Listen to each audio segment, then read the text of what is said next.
Hi class. In this lecture, I'm going to cover creating an HTML page to serve as a sort of portfolio for our projects throughout the semester. So it's not going to be like a regular portfolio with all different types of work, but we're going to design it in sort of the style of a portfolio, and we'll add works as we create them throughout the semester to this page. So we're going to be doing some review of HTML and CSS. And since this is the first lecture for the class, I will kind of go over some of the basic stuff about using the computer and the different software that we'll be using. But I will be creating more in-depth videos that go into specific pieces of software and different setups for both Mac and Windows. So if you're missing something with that, look for those videos and I'll link to them as well. I'm going to be working on the Mac operating system, as you can see from my desktop. I am going to be using Sublime Text as my text editor, and I'm going to be using Chrome as my browser. So you're welcome to use, obviously, if you're on Windows, you're going to be using Windows. If you prefer to use a different text editor like Atom or Brackets or VS Code or many others, that's perfectly okay. And even if you want to use another browser, I definitely recommend using Chrome because it'll be more similar to what I'll be doing the demos with. But if you prefer Safari or Firefox, that's also fine. So I'm just going to get started. I'm going to create a new project and get everything set up. And again, I'll be going through more basics in this video than I normally would, just since it's the first video that we're going to be watching. So I'm going to go ahead and get started. So here's my desktop. I tend to put new projects on my desktop so I can easily access them. But you're welcome to put this folder wherever you like. It's just important that you know where the folder is and that you can access it. On the Mac, I'm just going to right click and create a new folder. You can also go to File and click New Folder here as well. Or you can hit Command-Shift-N and create a new folder. And you can see I've got some key commands turned on that you'll see in the bottom left corner. So if I use specific key combinations, it'll show that on the screen. So I'm going to hit enter and I'm going to rename this folder. So you can really call this whatever you want. I'm going to call this class portfolio. So I'm going to be using this as my class portfolio for this semester. Feel free to call it, named after the class or your name or anything else that you prefer. This is where all of our projects are going to live in this folder throughout the semester. So just making sure that you know which folder it is and what you're going to be using it for. So now that I've got my folder, I want to open it up in my text editor. So I have Sublime Text docked on my Mac over here.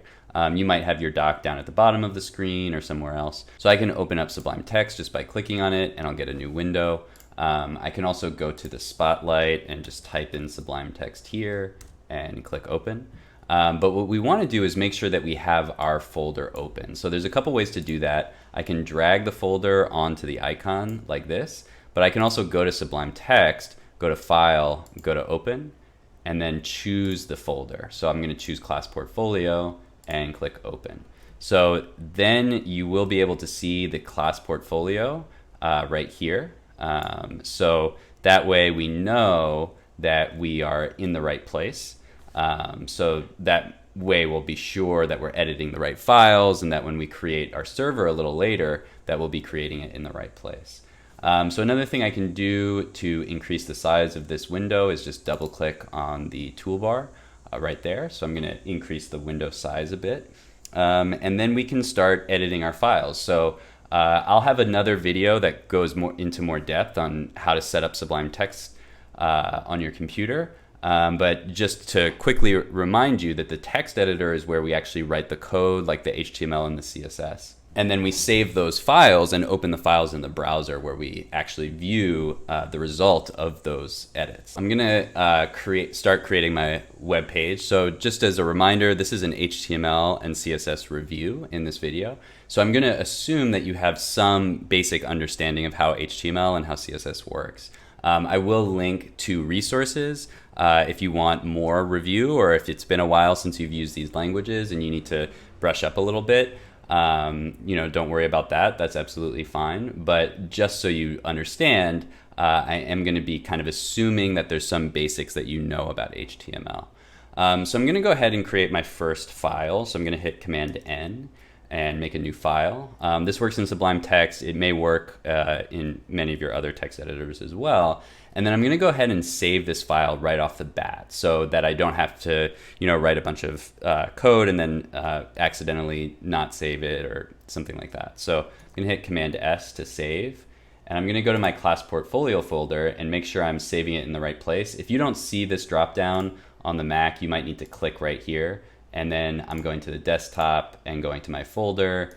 And I'm going to call this index.html. So if you've written HTML before, you know that the first page we always create is the index page. That's basically like a shorthand that browsers use to know where to load the main page for the site. So that's always going to be index.html.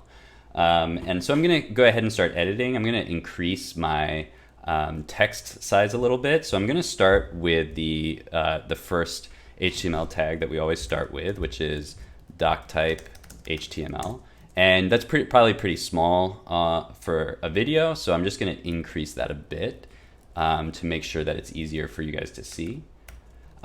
You do not need to do that, obviously. You can leave the text the way you like it, or if you want to make it bigger, what I was doing is just hitting Command plus. You can also hit Command minus to make it smaller.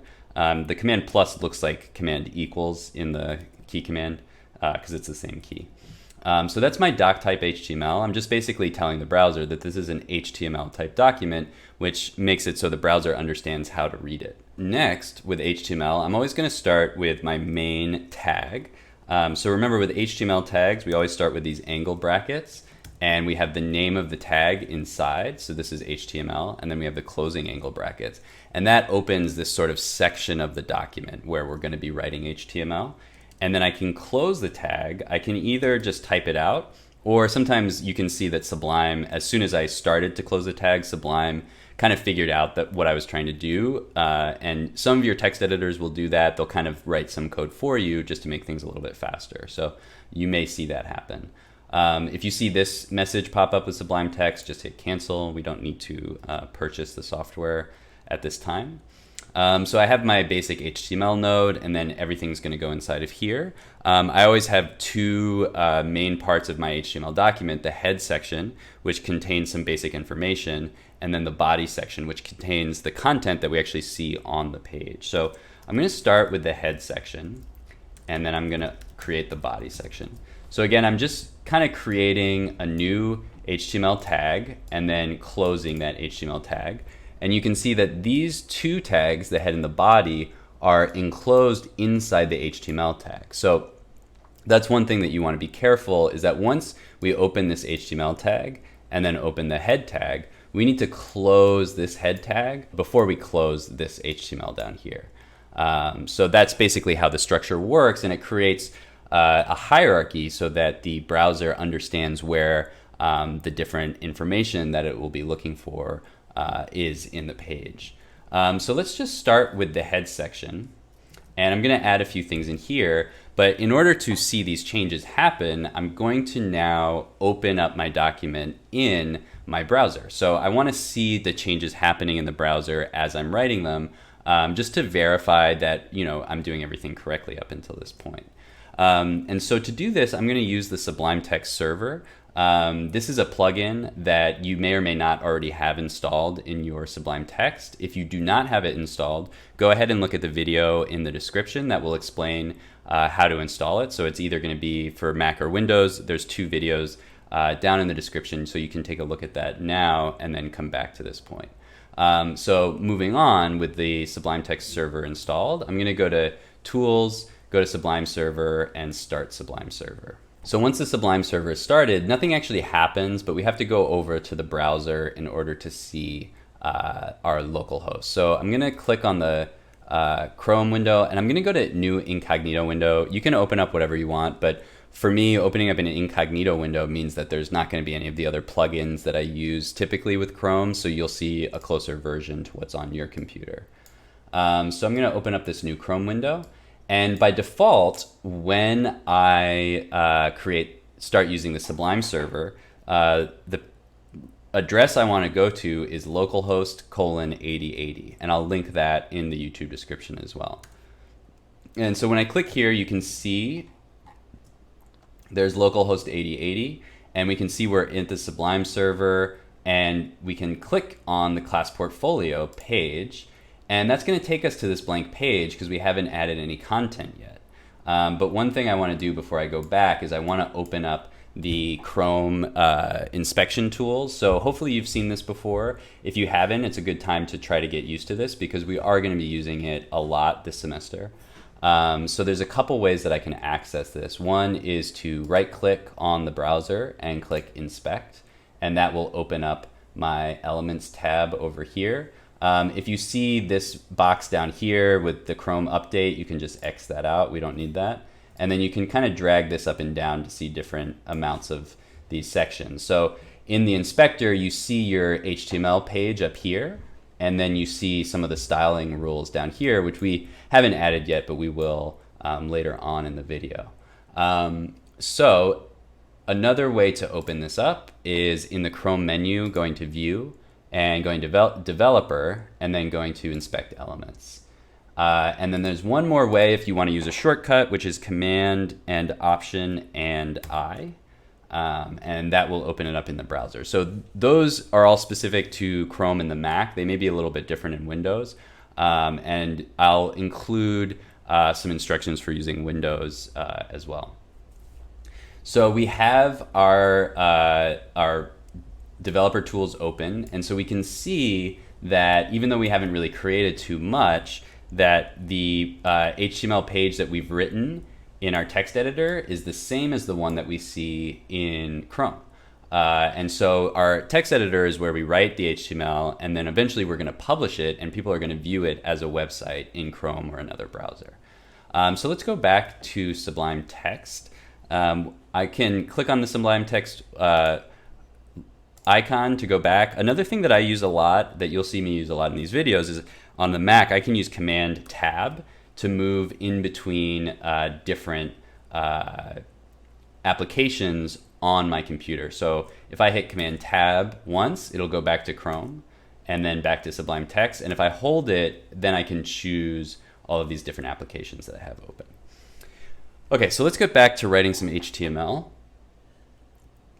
The first thing that I'm almost always going to start with when I'm creating my HTML document in the head is the title of the page.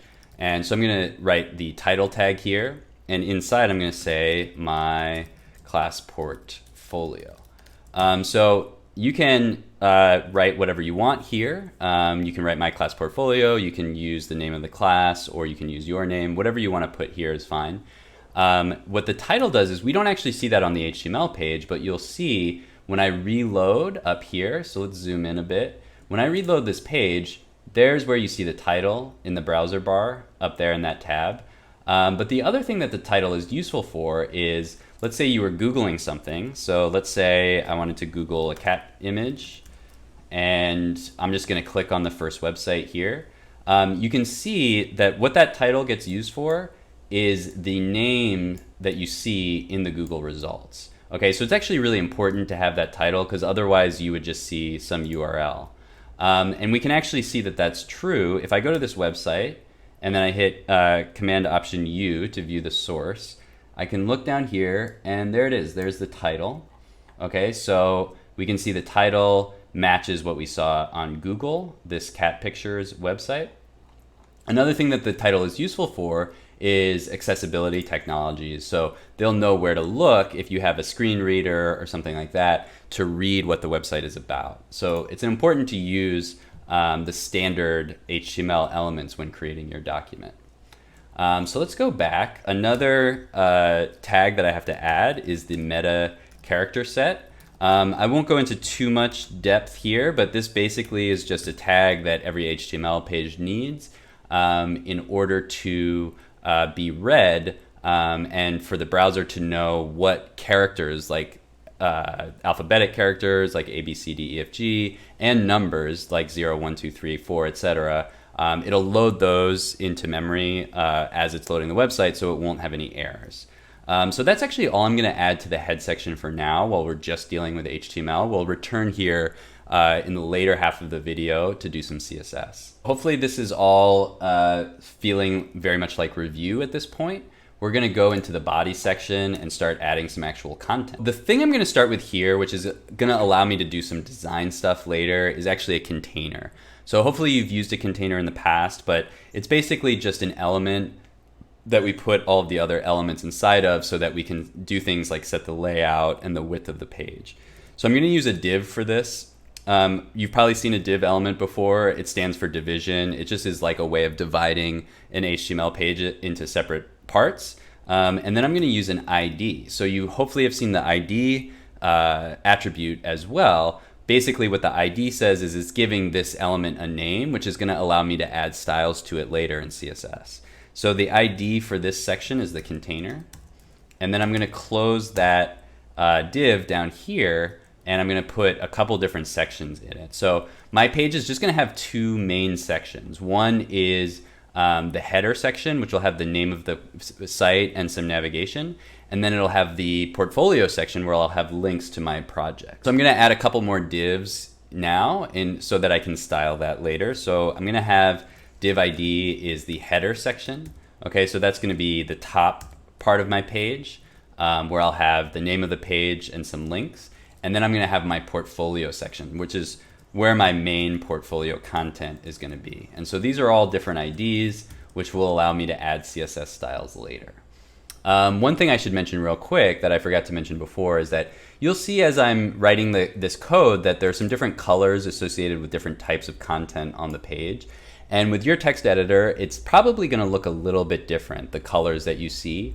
The color scheme doesn't really matter. Sometimes if you have something wrong, like if I'm missing a tag here, you'll see that it kind of highlights this tag down here and it's saying there's an error there. So that might help you see that something's wrong, but the colors don't actually change the functionality. It's just a way to make it easier to look for certain things. Like if I want to look for IDs, it's highlighted pink so I know where I can see those IDs. So it just makes it a little bit easier to read the code, but if it looks different from mine, that's not a problem. So in my header section, I'm gonna have basically just the title of the page and then a couple of links to navigate in the page. So I'm gonna start with the name of the page and I'm gonna use an H1 for this. So hopefully you've seen an H1 before. It just stands for header 1. It's the most important header on the page. It is important to use these types of tags for a lot of reasons. One of them being accessibility. With a website, you want to indicate what type of content is inside the tags, because when a website is being read by a screen reader or being used by other accessibility devices, these labels like H1 kind of tell those devices what the most important parts of the page are or where the page is structured. So we've kind of agreed on these different standards for what a basic page layout is, and it makes it easier to follow those standards. So for my H1, I'm just going to call this my class portfolio, and I'm going to close the H1 at the end. So this actually, you can see, matches the title up here. It doesn't have to. This is just some content that we're going to see. But it often will match the title because it is the first thing that you're going to see on the page. So I have my H1. Let's take a look at that. So that's my first actual content. I'm going to increase the size of this a bit. Hopefully it'll be easier to see that. So here's my header, and then here's my H1. And we'll do some layout with that in the CSS section. So then after the H1, I'm going to make a list. And in the list, I'm just going to have a couple links to the home page and then the about page for my website. So I have an unordered list. That means there won't be numbers in front of it. So that's a UL. And then I'm going to have a list item. Okay, so that's one of my links in my list. And then I'm going to use an anchor tag. So hopefully you remember anchor tags. This is a hyperlink, so it's going to let us link between two different pages on the site. So these are just local links which link to a page that's in the same folder as our main page. So for the home link, I'm just going to use index.html, which is obviously this page. So, you know, we'll have a link to that when we duplicate the page. And then I'm going to close the anchor tag and close the list item. Then I'm going to make another list item, another anchor tag, and I'm just going to make an about page. This will be a page where you can add an image and a little description of yourself. And so I'm going to do the about page here, and then close the anchor and the list item. Okay, and then I'm going to close the unordered list here. So I'm going to save that and preview it. So here's my menu. Okay, so I have my class portfolio, that's the title, and here's the menu. If I click home, we're just on that page already. If we go to about, there is no about page yet, but we will create that shortly. Actually, let's do that right now, because it's not going to have a portfolio, so we're not going to need that section. So when I'm creating a new HTML page, rather than completely rewrite this whole section, the easier way to do it is just to duplicate the file and then make changes. So I'm going to go to the Finder and click New Finder window. And I'll go to the desktop. Here's my class portfolio. And I'm just going to hit Command D to duplicate that page. Another way I can do it is just to do duplicate from the context menu. Or I can do copy and paste. There's a lot of different ways to do it. But the quickest way is just Command D. And I'm going to rename this about.html. And the about page is basically the same thing. Okay, so if I open it up, it's the same thing. Instead of ID equals portfolio, I'm just going to say ID equals about. So we can style this differently if we need to. So I'm going to use a paragraph tag. And I'm going to say, hello, my name is Owen. Welcome to my class portfolio website. Okay, so I'm going to save that and then take a look. And so if I go to the About page, now we see this short description. And if I go back to home, then it's gone. So let's keep working on our index page, and we'll finish out the About page in a little bit. So I'm going to go back to index.html. So in my portfolio, I'm going to be adding new projects throughout the semester. Right now, I don't actually have any projects. So I'm just going to make some kind of like default projects. I'm going to have like a thumbnail and just a link to the project. And as we go through the semester, we'll add the real links in there. So inside the portfolio section, I'm going to create like an individual project, which will consist of a thumbnail and a link. And then I'm going to duplicate it. So even though we don't have these projects yet, at least I can work on the layout and design of the page. So I'm going to start with another div. And this one, instead of an ID, I'm going to use a class because we're going to have multiple projects throughout the semester. And so if I have multiple versions of something that I want to have the same style, I use a class instead of an ID. So I'm going to say class equals project. So each one of our projects will be contained in one of these divs, and it'll consist of an image. So I'm just going to do the image tag. And for the source, I'll fill that in a second. And I want some alternative text if the image doesn't load. So I'll say alt is thumbnail. And then I'm going to have another anchor tag. And I'm not going to fill these in right now because we haven't created these projects. So I'm just going to put a little hashtag there. We'll fill these in as we go through the semester. And I'm just going to put some default text, project number 1. I'm going to close that anchor tag. And so when we go back and load this page, we're going to see it just kind of looks like a broken project. And if we click on project 1, nothing happens. That's okay. It's just fill in for now. But we can see we have this class project here, and we have our image and our project. So you can see the text thumbnail here. That's what happens when you have a broken image. Hopefully your images won't be broken, but it's good to have that text there just in case they are, that people will know that, you know, this is what this was supposed to be. So let's grab an image real quick and throw it in there. So I'm going to go to Google. I'm just going to use a default project image. So maybe I'll just search for an image of something fun like a lizard. And I'll go to the image search.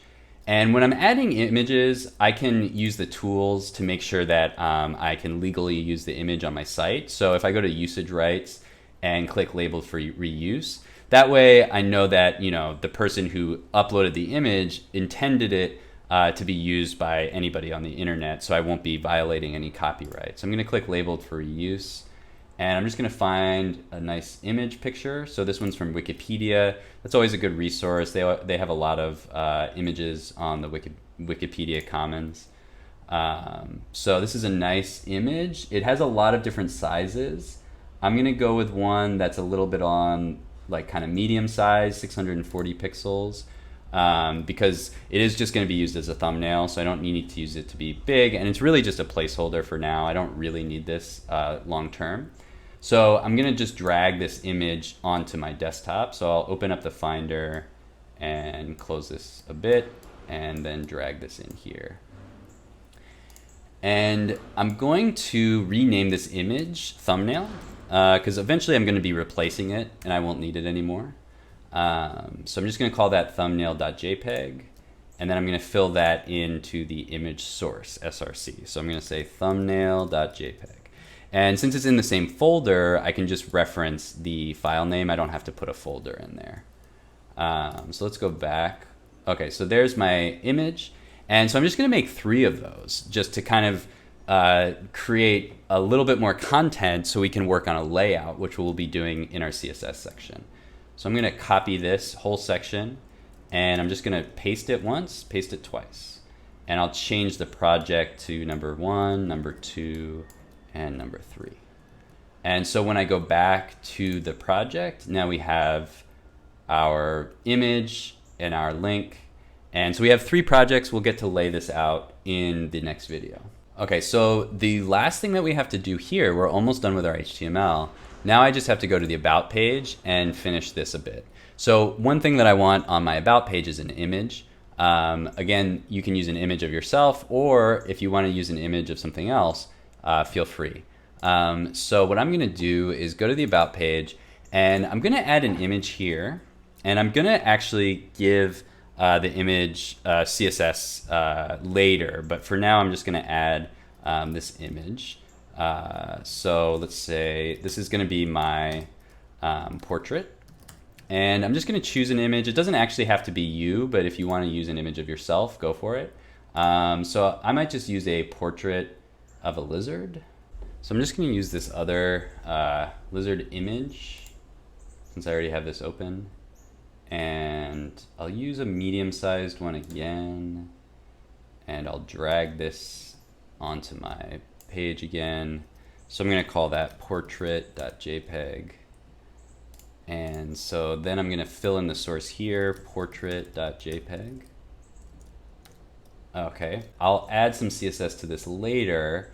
And so to do that, I'm just going to put an ID here. I'm going to say the ID is portrait. So that way I can add some CSS in the next video. So that is our basic HTML overview. I'm going to add some links in here to some other tutorials and things like that in the description of the video, so that if you do want to, kind of brush up on your HTML a bit more, you can do that. But in this class, we're actually not going to be that focused on HTML and CSS. So this is just kind of a bit of a review to get our page set up. And then in most of our classes, we'll be kind of talking about other subjects with JavaScript. And so I'm going to stop this video here. In the next video, we'll be adding CSS to this page to make it look like, a real portfolio.